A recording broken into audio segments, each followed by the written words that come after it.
we keep trying to fix our situations that we end up in based on the choices that we have made. And somehow it just ends up becoming worse.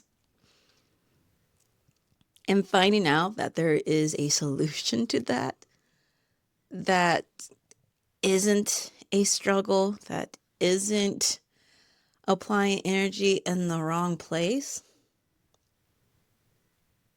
It really is Psalm 127, verse 1 and 2, where the Most High, if he doesn't build the house, you build it in vain.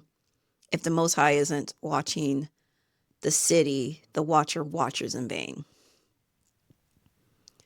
And that this is just a summary of number 2 because I'm going off my top of my head for it. Is literally doing hustling and grinding of you, what is it, waking up early and staying up late thinking you're going to change something. When it comes to being his child, he gives you rest.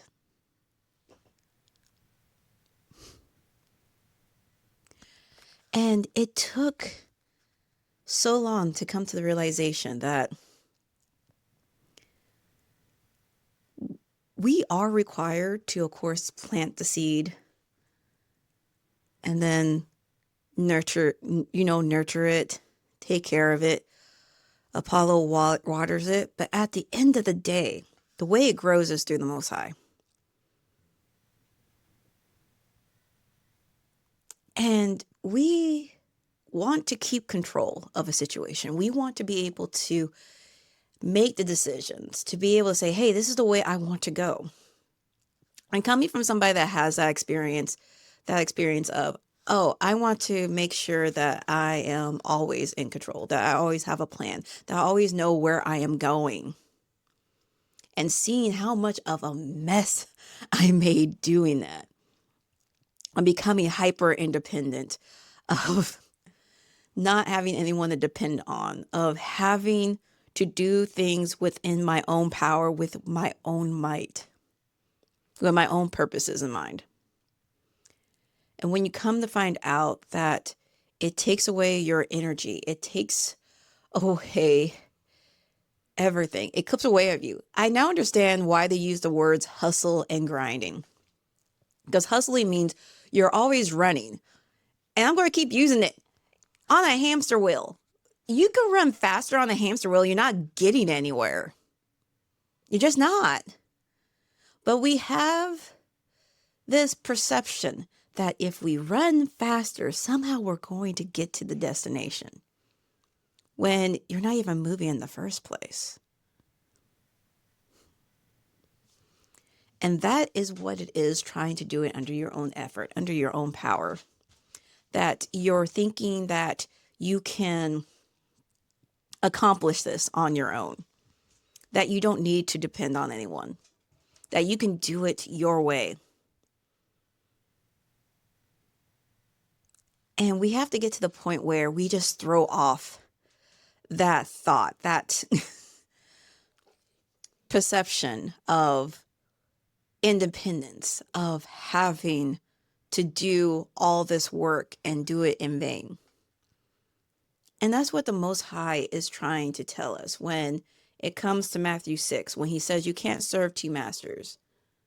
When you're either serving him or you're serving mammon. And here's the thing, when you're eating off of the table of mammon, mammon is literally that hamster wheel. It is saying, hey, you got to get up early. You got to hustle and grind. So always be in a hurry, but not getting anywhere. And grinding means you are shaving yourself. You're shaving pieces of yourself off. Like shaved ice. Like you have an ice cube and you're just shaving pieces of it off. That is literally what hustle and grinding is. Or even just getting a rock and just grinding it through a grinder. Eventually the rock's going to be gone. And that's literally what mammon wants from you. And here's the thing. Anything that is saying that it's a god, and this is why names are important. Because God is just a title. So mammon is a lowercase god. That's supposed to be the god of money and abundance. But here's the thing. These are technically false gods because there's only one. There's only the Most High Yahuwah, the God of Abraham, Isaac, and Jacob. That means anyone else that is trying to parade themselves as a god is a false one.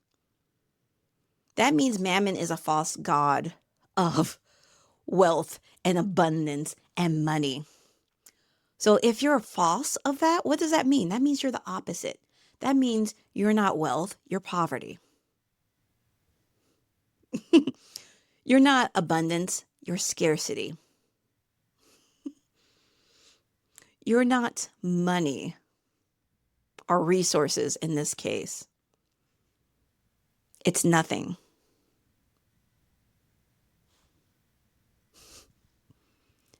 And when you come to the realization that you're trying to eat off of mammon's table, it starts to make sense why you're always tired, why you feel always drained, why you don't feel fulfilled.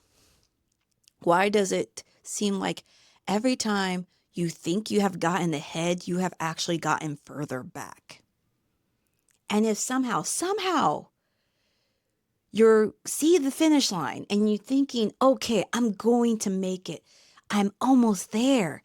The goalpost is right there. What do they do? What does Mammon do?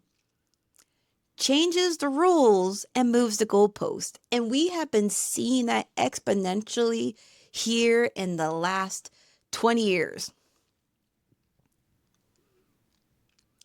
That if somehow someone makes it, they have to change the rules. They got to move the goalposts. Because how dare you make it? Because the whole point is to drain you. The whole point is to grind you. The whole point is to keep you so busy that you can't reflect, you can't rest, and see that there has got to be a better way than this. And that is why when you choose a different master, when you choose to yield and submit to the Most High Elohim Yahuwah, he even says it in Matthew 6. Just go read it. He even says, if you seek his kingdom and his righteousness, that all these things will be given to you. That means true wealth, true abundance, true resources, that he increases it with no sorrow.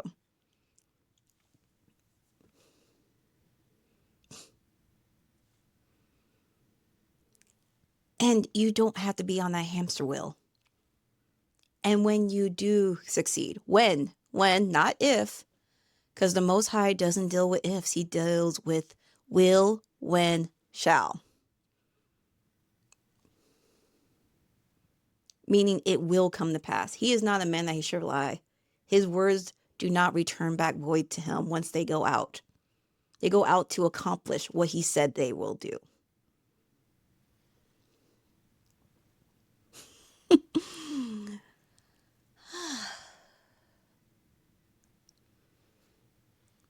That means he doesn't change the rules. He doesn't move the goalpost. He says, when you are in this race, I don't even going to call it a race. It's a journey. It's a pilgrimage. That's the other thing. There's really no destination when you're on a pilgrimage. You're just going. What is that saying? It's all about the journey, not the destination. When you come to the realization that that is what it is when working under him, you're eventually going to get the provision and the resources you need to be able to accomplish what he set out for you to go and do. And here's the thing. I know a lot of us end up fighting him on it, thinking that's not really what I want. Because, hey, I was there thinking that's not really what I want. It took time and him working on me to come to the realization, wait, you created me to do something. That means whatever you created me to do, I'm going to enjoy doing it. It's going to give me energy. It's going to bring me joy. It's going to bring me fulfillment. It's going to get to the point where the money isn't even going to be a decision factor. I'm just doing it for the love of the game.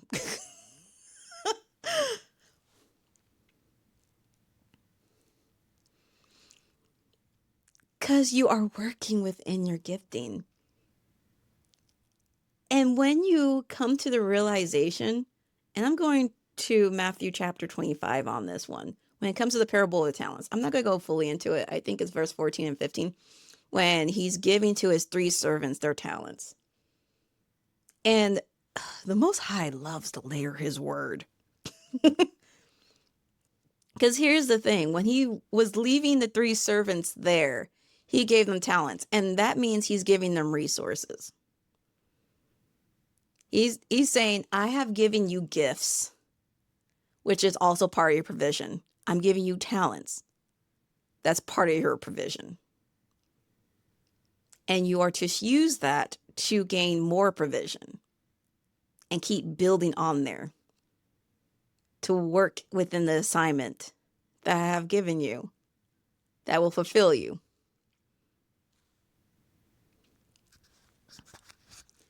So your gifts are part of your provision. Your gifts will bring you to mighty man. Your gifts will make a way for you. Even in 2 Timothy, I'm trying to remember the word, which verse it is, but it is 2 Timothy. Oh, first chapter, where Paul told Timothy, I need you to stir up your gift. Stir up your gift. Don't hide it. Don't be like that third servant who went and buried it, saying, okay, I'm just going to leave it there. I'm not going to do anything with it. That's part of your provision. And seeing how the world of mammon discourages you from working in your gift, saying you cannot use that to provide for yourself and your family, that is not going to be a way you can actually live your life. When the Most High has told you differently, that your gift is part of your provision, that your gift will make a way for you, that your gift is part of your sustenance, that it will sustain you. The world is completely doing it backwards from what the Most High says. And we're wondering why we're struggling. We're wondering why we keep putting forth effort. We're wondering why are we working so hard and nothing is moving. We are just running on the hamster wheel, running faster until we're worn out and we get to the end of the line and we're filled with nothing but regret and being tired. When the Most High has given you these talents, these abilities, these gifts to be able to work them. And yes, I understand the world discourages you from it. And I know there's going to be some people saying, I don't really know what my gifting is. I don't know what my talent is. Here's 2 things that you can use right now. 2 things you can use right now to find out what your gifting is. Because the thing about it is everybody knows what their gifting is. It's just that you have used it so much that it comes so easy to you that you don't even think it's a gift. You can explain a complicated math problem to even the youngest person, or any person for that matter, and have them understand it. Not everybody's able to do that. Same thing when it comes to working with your hands. You can look at, oh, I want to put a deck here. Just go to the store, grab the stuff you need, and have a deck up in a matter of days. No more person's going to be able to do that. That's a gifting. So here's the 2 things. The first way you can know it's your gifting, and this is something that the world will attack. What is something that you have done? And this is good. This could be like a type of art. So it could be like acting, making a book, making music. It could be something dealing with your hands, like I said, like carpentry or repairing cars. It could be, oh, you're really into like strategy games. Something that the world kept attacking you when you were a child, saying you can't make a living off of that. That's not real work. That's not a good use of your time. Because the enemy doesn't want you to grow in your gift. Because as I said, your gift is part of your provision. So whatever the world was attacking, that brought you joy, that just came easy, that is your gifting. That's one of them.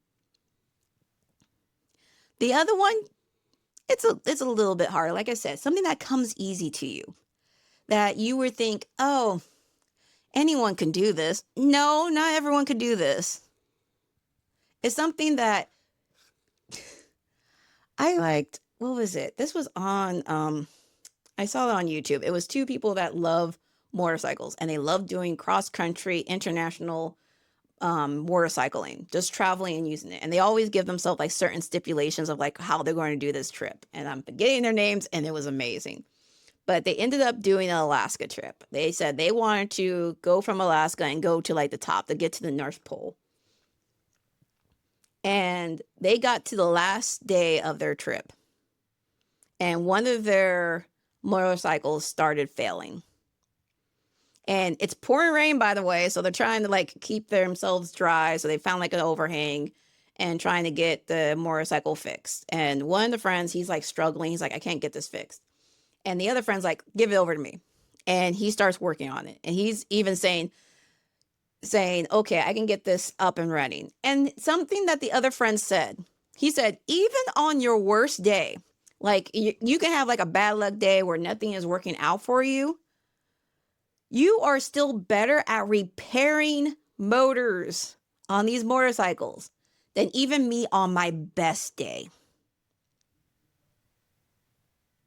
Saying his friend had a gifting for fixing motorcycles, that even his friend on his worst day, meaning, hey, nothing's going right, I can't get this to work, and I'm kind of stuck. Even his worst day, his other friend said on his best day, he couldn't even match. That's another way for you to decipher. So if somehow you are able just to pick something up and on your worst day, able to still accomplish something greater than someone next to you who on their best day barely even scratched the surface of what you accomplished. One of your giftings.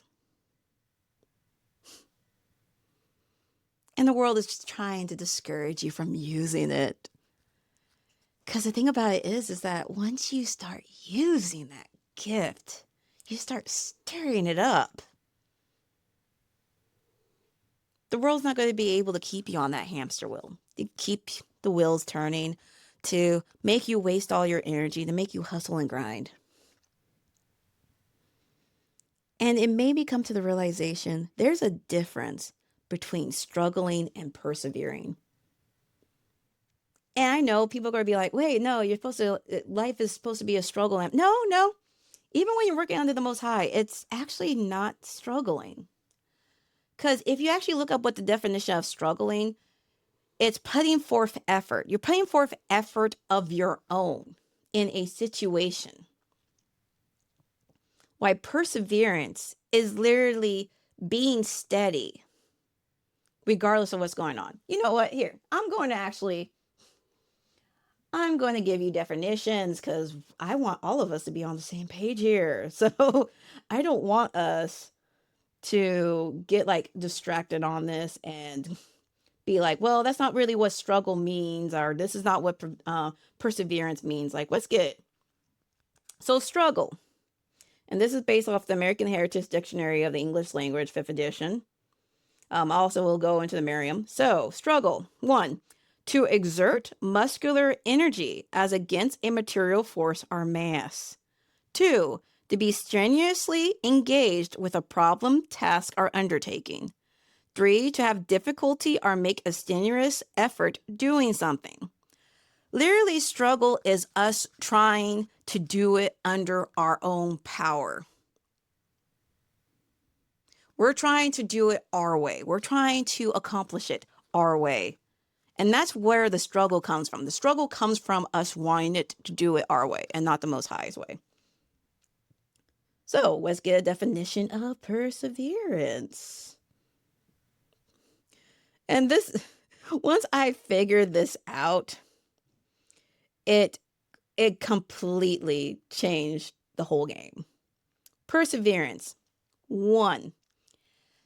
And same thing, same dictionary, the American Heritage Dictionary of the English Language, 5th edition. One, steady persistence in adhering to a course of action, a belief, or a purpose. Steadfastness. And the Merriam-Webster one for this is, and I love this too. It wants to go into persevere. So, to persist in a state, enterprise, or undertaking in spite of counter influences, opposition, or discouragement. So, perseverance is just being steady, regardless of what the world's telling you. It's based off a counter influence. Like, just keep going. Even when people tell you, why are you going to keep going? What is your gift going to make way for you? When the Most High says going to make way for you. It still means you have to, of course, do work. You still have to do work. I'm not saying don't work. What I am saying is there is a difference between struggling by doing the work based off what the world standards is compared to doing work based off what the Most High Yahuwah standards is. It becomes a struggle when you are doing it the world way. When you're doing it the Most High's way, you are persevering. You are building endurance. You know, hey, I know the law of the harvest. He even says his word doesn't return back void, meaning if I stir up this gift, if I use this gift is a seed. If I plant this, if I nurture it, he is going to grow it. That is the difference between struggle and effort based on us versus perseverance and the Most High providing the growth. Because when we plant the seed, we're like, well, we're planting it, we're nurturing it, it should grow.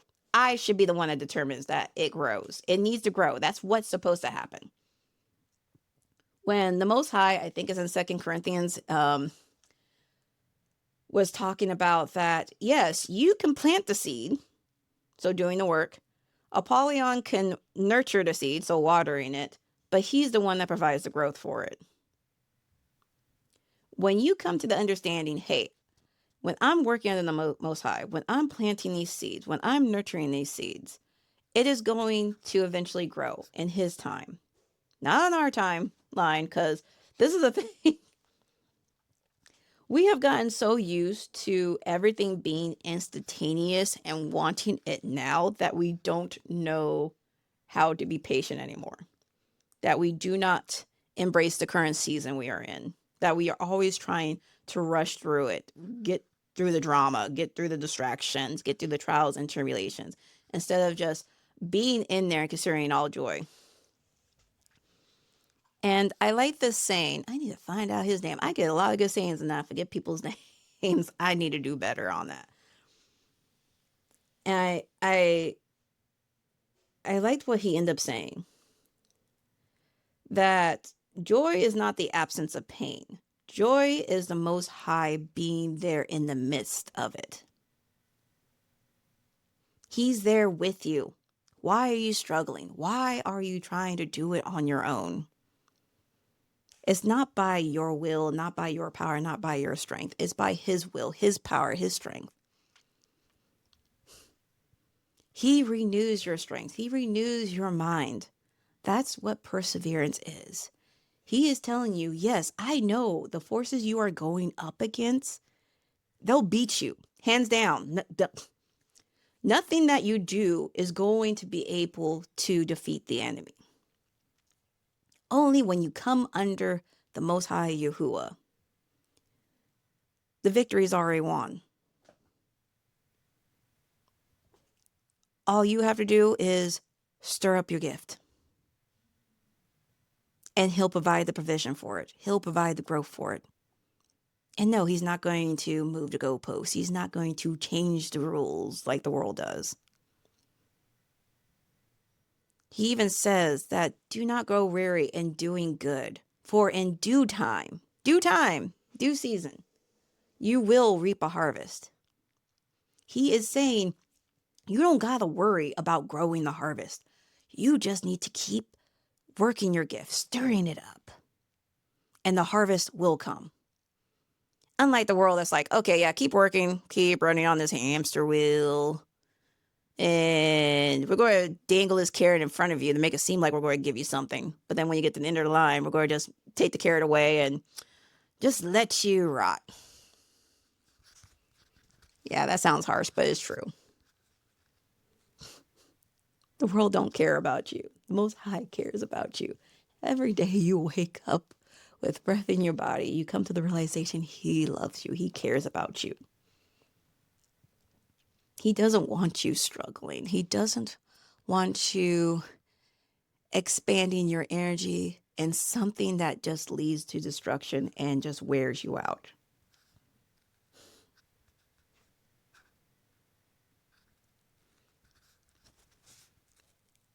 And that's really what it is when it comes to providing for His children.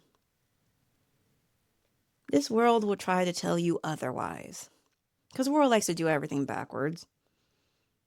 And the thing about it is, even it's not even backwards if you truly think about it. It's partly backwards, but then it's with an end that leads to destruction and not to life.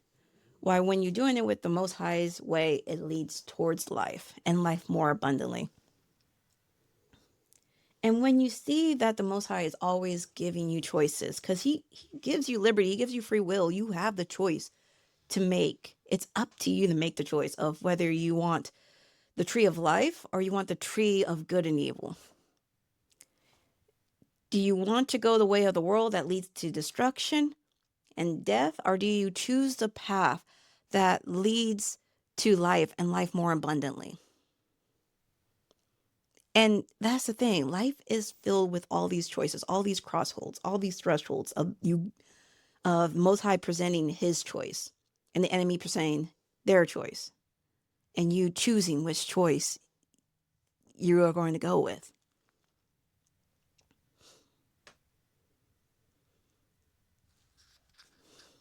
So, what choice are you going to make? The world has already been showing, even just the last 5 years, that it's going to keep moving the goalposts. It's going to keep changing the rules because they want it to suit them. Why the Most High, His word stays the same. It's the same today as it was yesterday, as it will be tomorrow and forever.